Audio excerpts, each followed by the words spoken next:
সকাল সকাল যদি তুমি ঘুম থেকে উঠতে পারো তাহলে দেখবে হাতে কতটা সময় বেশি পাচ্ছ। মানে 24 ঘন্টা নয়, মনে হবে যেন একটা দিনে 30 ঘন্টা রয়েছে। আচ্ছা, এবার বলো যে তোমরা সবাই ভালো আছো তো? আমি কিন্তু বেশ ভালোই আছি। আর এখন ঠিক কটা বাজে ঘড়িতে একবার দেখে নাও সেটা। কেন এত সকাল সকাল উঠেছি এটা যদি প্রশ্ন করো তাহলে তো বলবো এই যে বাবাই আর নানু দাদা দুজন মিলে কোথাও একটা যাবে আর কি, দরকার আছে হয়তো। কোথায় যাবে সেটা কিন্তু আবার আমাকে বলছে না। শুধু আমি কেন, বুবু, ছোটকু, পিকু সবাই তো জিনিসটা জানার জন্য আর কি ওদের পেছন পেছন ঘুরেই যাচ্ছি কখন থেকে, কিন্তু বলছে না। বলছে বেশি কথা এখন বলিস না, তাড়াতাড়ি এখন গিয়ে ধরতে হবে উড়োজাহাজ। তবে একটা ভালো কথা যে মাম্মাম বলে দিল যে কাল পরশুর মধ্যে নিশ্চয়ই ওরা চলেই আসবে। আর পিকুর অবস্থাটা দেখো, লাফিয়ে লাফিয়ে তুরতুর করে টেবিলটার উপরে উঠে চলে গেছে। আসলে পিকু একটু ছোটখাটো আর রোগা বলে তো এরকম লাফালাফি করতে পারে, আমার দ্বারা আবার সেই জিনিসটা তো হয় না। ওরা যে গাড়িতে করে যাবে সেটা কিন্তু বাড়ির বাইরে এসে দাঁড়িয়ে রয়েছে। তো বাবাই বোধহয় চা খাচ্ছে বলেই একটুখানি দেরি হচ্ছে, নয়তো এতক্ষণে বোধহয় ওরা বেরিয়েই যেত।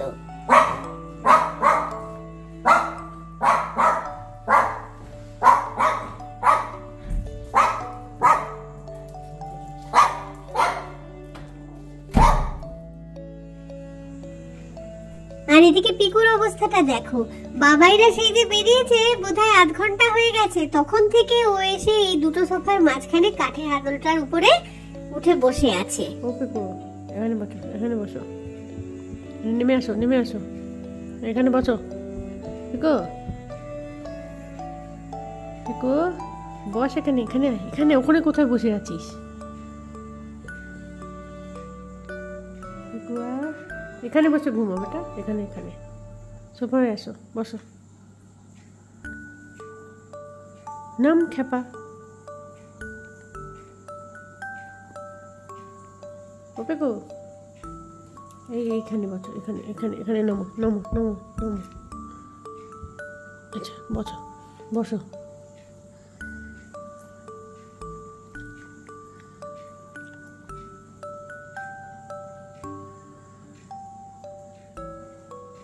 বসো এখানে বসো। হ্যাঁ, কোলে আসবি?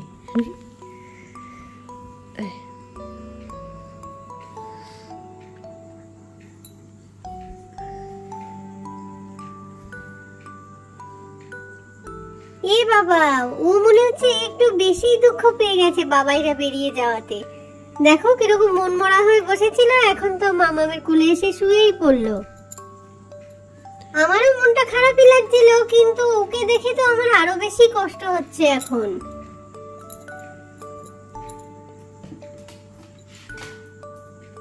শোনো, ওঠ সোফায়, ওঠ সোফায়, ওঠ। শোনো শোনো, সোফায় আয়, আয় এদিকে, এখানে পাশটায় আয়, এখানে আসো, এখানে আসো মাম্মা, এইখানে আয়, আয় এখানে উঠে যায়, আয় আয় আয়। শোনো পাগলা, কোনো কথা বুঝতে পারছো না? এদিকে আসো, আয় আয় আয়, চলে আয়, জলদি আয়, জলদি আয়। শোনু শোনু শোনু, জাম্প করে এখানে উঠে যাও, এখানে উঠে পড়ো, এখানে ওঠ, ওঠ ওঠ ওঠ ওঠ ওঠ, কুইক কুইক কুইক। শোনু, এই যে এখানে বসো। দেখো বেচারি কিরকম করে শুয়ে আছে, মামামের পায়ের মধ্যে শুয়ে এরকম পাটা দুলিয়ে দুলিয়ে দিচ্ছে, ঘুমিয়ে গেছে এখন।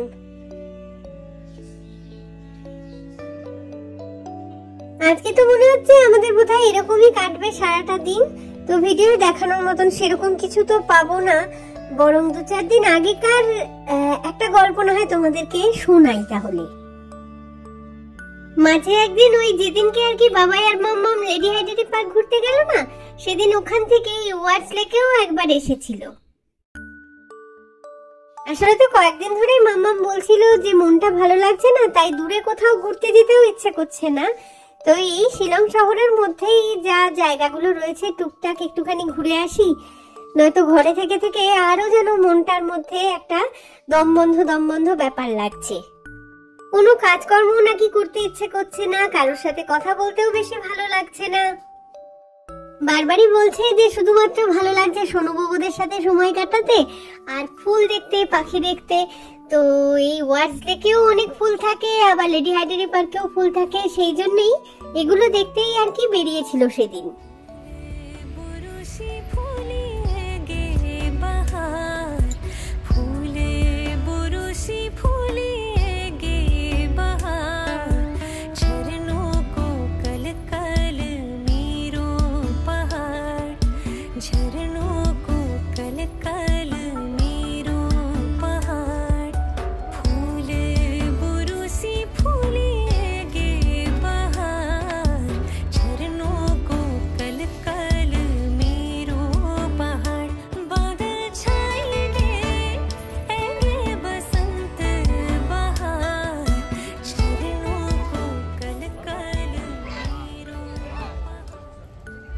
এই লেকের জলে না প্রচুর নৌকা ভেসে বেড়ায়, আর ভেসে বেড়ায় অনেক হাঁস। জলের মধ্যে যদি একটু মুড়ি বা পপকর্ন দিয়ে দাও তাহলে কিন্তু ওরা অনেক দূর থেকে ভেসে ভেসে চলে আসবে তোমাদের একেবারে কাছে। কত যে সুন্দর রং বেরঙের ফুলগুলো এখানে ফুটে রয়েছে কি বলবো। মনে হয় এগুলো তো ডালিয়া ফুলই হবে, নাকি অন্য কোনো নাম যদি হয় তাহলে তোমরা যদি সেটা জানো কমেন্ট বক্সে একটু লিখেও জানাতে পারো। আসলে সব জিনিস তো আর আমার পক্ষে জানা সম্ভব না, তাই না বলো? তো যেটা আমি জানি সেটা তোমাদের সাথে শেয়ার করব, আবার তোমরা যেটা জানো সেটা না হয় আমার সাথে একটু শেয়ার করে দিও, আমিও তাহলে শিখে যাব।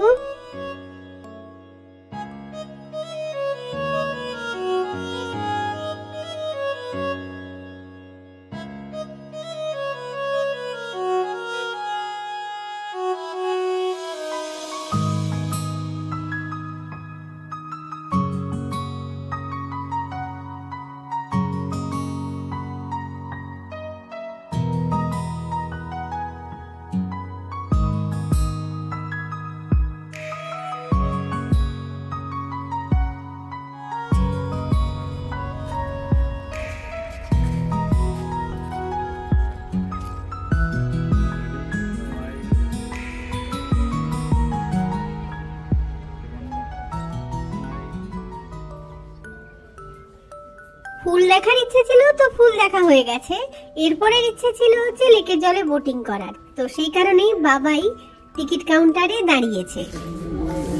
ব্যাস হয়ে গেছে, এবার দুজনের জন্য টিকিট কাটা। লাইফ জ্যাকেট দেবে? হ্যাঁ, হেলমেট গুলো কোথাও রেখে যাওয়া যাবে না? কেন হেলমেট রাখা যাবে না? হাজার হাজার নৌকা ভাসছে, যে কোনো একটার মধ্যে হেলমেট দুটোকে খুলে রেখে দিলেই হলো। তারপর লাইফ জ্যাকেট গায়ে জড়িয়ে শুধু অপেক্ষা করা বোট আসার জন্য।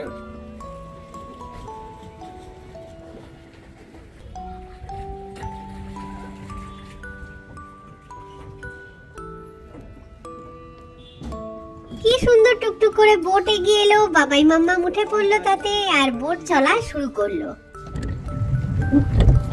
ও এখান থেকে স্টার্ট করলাম।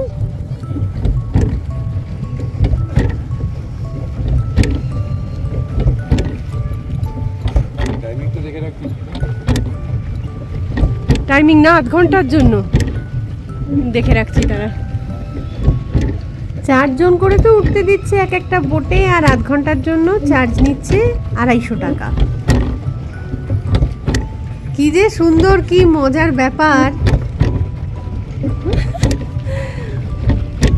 দুলে দুলে চালাচ্ছে। ঘুমিয়ে পড়ছিস দেখি। সেই লাস্ট আমরা এরকম বোটিং করেছিলাম সোনং পেডংয়ে, মনে আছে? সেখানে তো তাও মাঝি চালাচ্ছিল, তুই তাতেও ঘুমিয়ে যাচ্ছিলি। জলে পড়লেই ঘুম পায়।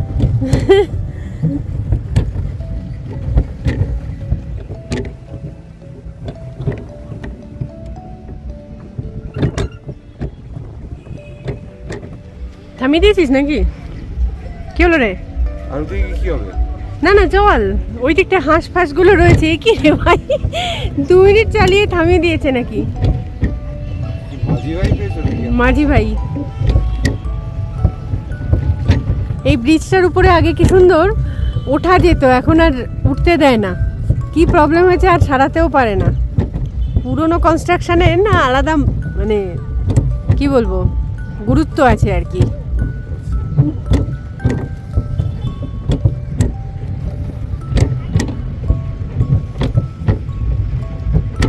তো একাই প্যাডেল করছিস, আমাকে দে, দাঁড়া আমি করি নাকি? এখনই গুতো খাবি।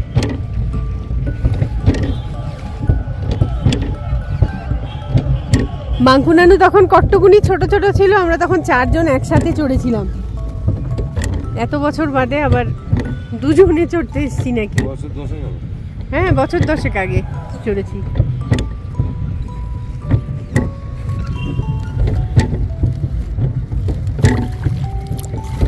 জলটা খুব একটা ঠান্ডা নয় কিন্তু অনেকখানি জল এখন। ওই যে ওই দিকটায় ফুলগুলো ফুটে আছে, এতক্ষণ ছবি তুলছিলাম। হাঁসগুলো গেল কই? হাঁসগুলোকে দেখতে পাচ্ছি না তো। অন্যান্য বোটের সাথে সাথে তো ঘুরছিল, রেস্ট নিচ্ছে সব। এখন উঠে গিয়ে এখানে বসে গেছে আইল্যান্ডে। আর ওই সাদা হাঁসগুলো ওই যে ওখানে চড়ে বেড়াচ্ছে। আয়, একটা কস্টিং কিন্তু বেশি নেয় না, 250 টাকা আধ ঘন্টায়, ঠিকই আছে তো। 4 জন একদম পয়সা উসুল একদম। হ্যাঁ সুন্দর, যেদিন কোথাও বেরোতে ইচ্ছা করবে না, সিটির মধ্যে এত সুন্দর লেক। তাই 20-30টা গাড়ি, পুলিশ।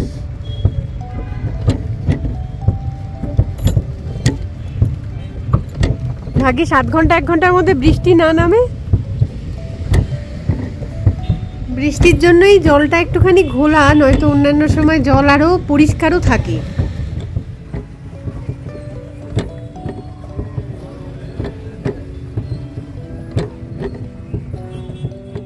ব্রিজের তলায় এসে ঘুরিয়ে দিচ্ছে। ওই বোটটা বেশ সুন্দর লাগে আমার, ওই যে শিকারা টাইপের রয়েছে ওগুলো, উপরে ছাউনি দেওয়া। শিকারার চার্জ আলাদা।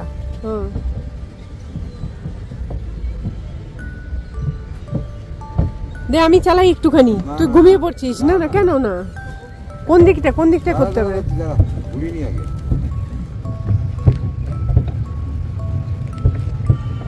একটুখানি চালিয়ে নিলাম। ছেড়ে দে, আমি একা চালানো যা যাবে, তুই দুজন চালানো তাই যাবে। তুই বেকার খাটনি করবি কেন? মানে স্পিড বাড়বে না বলছিস? আমি কিছু বাড়বে না, তোকে খাটনি করার দরকার নেই। তুই খাটনিটা জমিয়ে রাখ, বাড়ি থেকে চা নাও গিয়ে। সেটাই ভালো। এই বোটগুলো এত আগে আসছে, মানে কুইক আসছে কি করে? না আমার তো আরামই লাগছে, একদম মনে হচ্ছে না যে বোটে বসে আছি। ওগুলো মনে হচ্ছে স্পিডে বেরিয়ে যাচ্ছে। মনে হচ্ছে সোফাতে যেমন বসে থাকি বাড়িতে, ওই সোফাতেই যেন বসে আছি। শোনো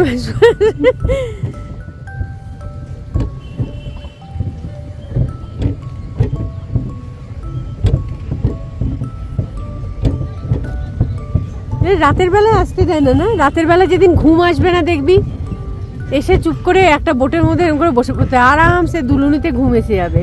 এ তো নিজের মনে ভাসবে।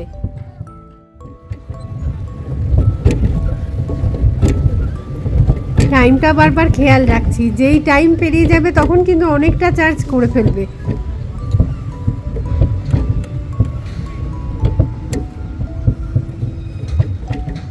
এখন জলও অনেকটা বেশি আছে।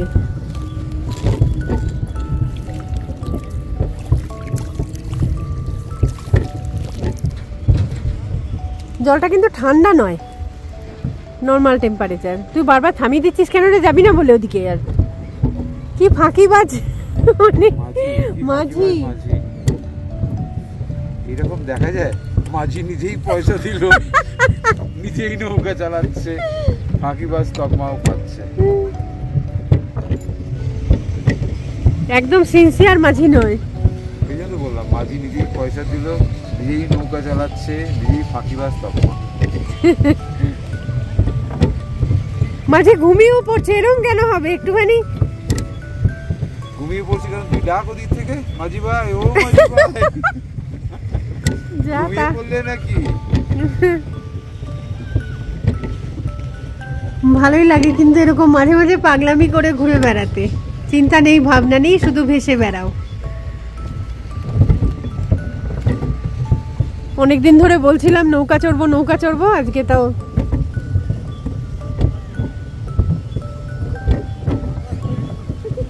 হয়েছে আর কি, ইচ্ছে পূরণ।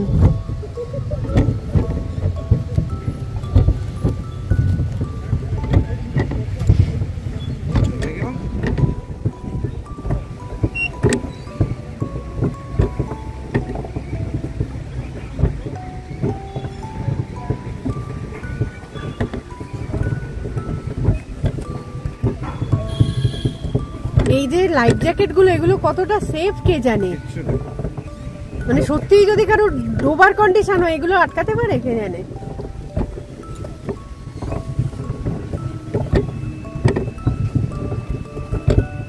ট্রাই করে দেখার দরকার নেই, দেখবো না না।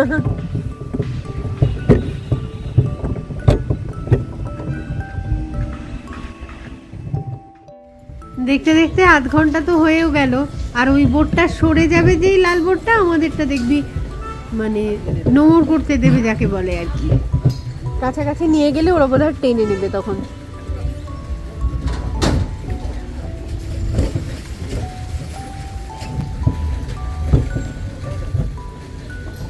এই যে পা দিয়ে টেনে নিল না, এটাই বলছিলাম,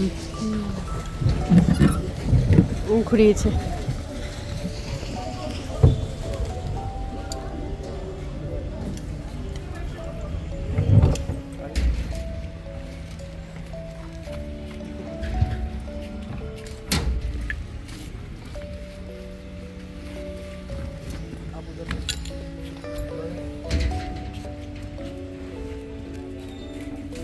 তো বাবাই আর মাম্মামে বোটিং করা তো কমপ্লিট হয়েছে, তো দেখতেই তো পেলে তোমাদের সাথে সাথে আমিও জানলাম আর কি পুরো গল্পটা। বোট চালিয়ে এসে বাবাইয়ের ইচ্ছে করছিল ফুচকা খেতে, তো ফুচকা খেয়েছে, মাম্মামও এক দুটো ভাগ বসিয়েছে সেখান থেকে। তো ওরা না হয় খেতে থাকুক, আর আমি এই গল্পটা আজকের মতন শেষ করি তাহলে। খুব তাড়াতাড়ি ফিরে আসবো আবার একটা নতুন গল্প নিয়ে, তো সঙ্গে থেকো সকলে।